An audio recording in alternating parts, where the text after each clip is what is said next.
Rainbow స్కూల్లో 10th class పిల్లల్ని farewell party జరుగుతుంది. 6th ఇయర్ మనము ఈ ఫేర్వెల్ పార్టీని జరుపుకుంటున్నాం.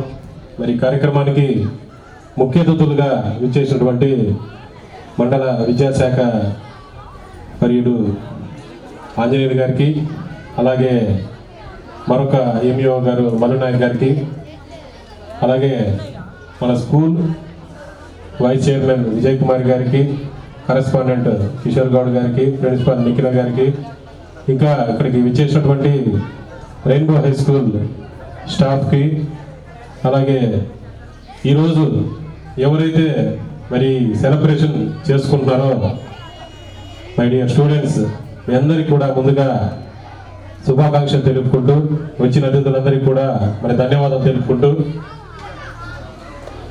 మన రెయిన్బో స్కూల్లో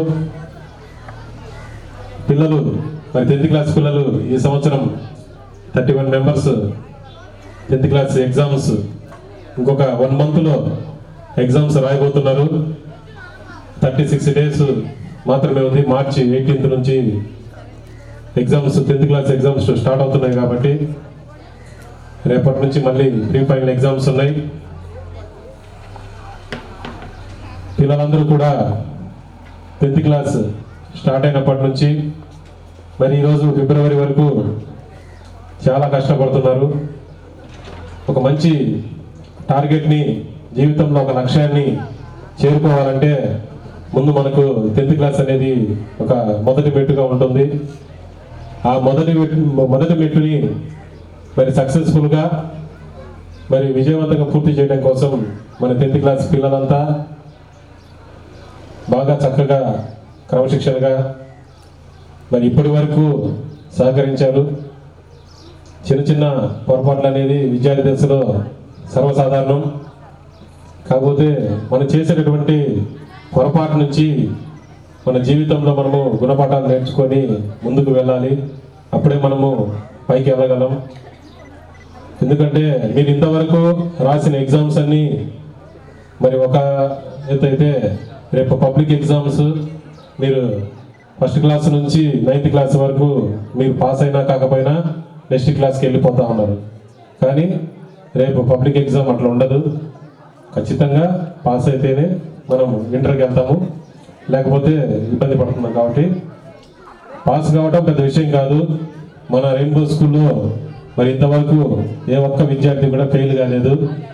మరి గడిచిన 5 సంవత్సరాల్లో మన పిల్లలందరూ కూడా మన స్కూలుకు మంచి పేరు తీసుకొచ్చే విధంగా చక్కని మార్కులతోటి ప్రతి సంవత్సరం ఒక సంవత్సరాన్ని మించి ఇంకొక సంవత్సరము మార్కులలో పోటీ పడి మంచి మార్కులను తీసుకొచ్చి మన స్కూలుకు మరి అతి తక్కువ సమయంలోనే రెయిన్బో స్కూలు స్టాండర్డ్స్, మంచి ఎడ్యుకేషను, అలాగే మంచి డిసిప్లిన్ ఉంటుందని చెప్పేసి మరి కేవలం 5 ఇయర్స్ అయిపోయి 6th ఇయర్ ఇప్పుడు నడుస్తుంది. ఇంకా 2 మంత్స్లో మన 6th ఇయర్ కూడా మనం కంప్లీట్ చేసుకుంటాం. మరి 5 ఇయర్స్లో మనము జిల్లా 2nd ర్యాంక్ వచ్చింది మనకు. మరి ఎండపాలెం మరి ప్రైవేట్ స్కూల్లో కానీ మరి గవర్నమెంట్ స్కూల్లో కానీ మరి జిల్లా స్థాయిలో ఒక మంచి ర్యాంకును సాధించిన దాంట్లో మన రెయిన్బో స్కూల్ విద్యార్థులు ఉండడం అనేది మా మేనేజ్మెంట్కి కానీ ఇక్కడ స్కూల్లో ఉన్నటువంటి స్టాఫ్కి కానీ అందరికీ చాలా గర్వకారణం.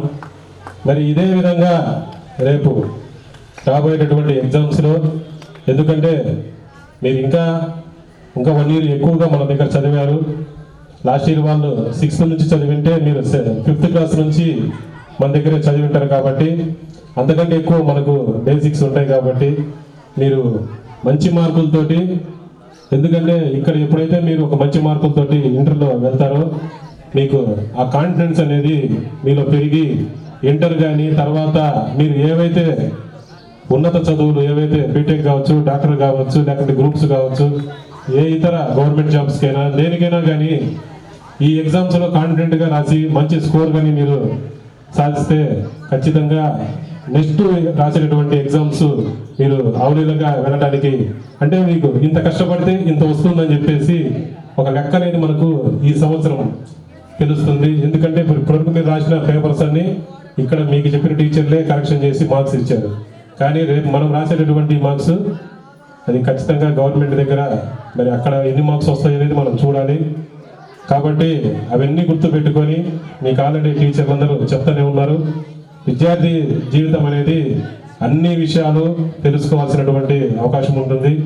చదువుతో పాటు ఆటపాటలు ఉండాల్సిందే.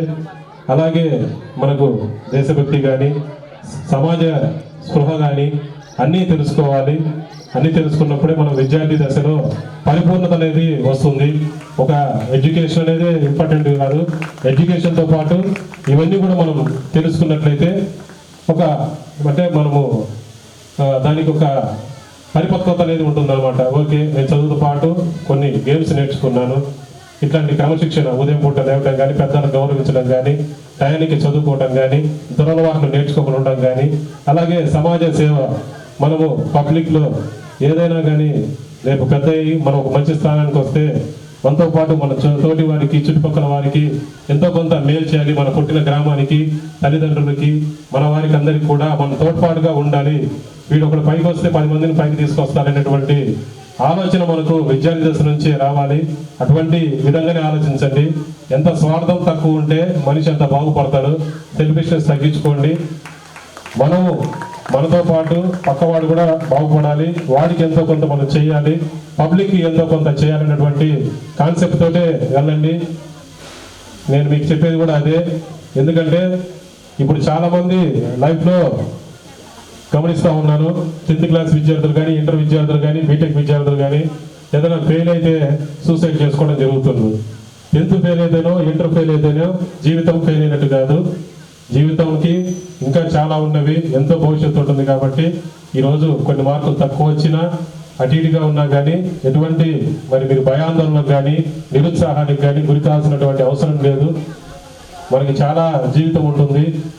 మనకు 10th క్లాసులలో స్కోర్లు తక్కువ వచ్చిన వాళ్ళు తర్వాత కలెక్టర్లు అయిన వాళ్ళు ఉన్నారు, పెద్ద పెద్ద సైంటిస్టులు అయిన వాళ్ళు ఉన్నారు. కాబట్టి ఇవేం దానికి మనకు గీటరే కాదు ఈ మార్క్స్ అనేవి.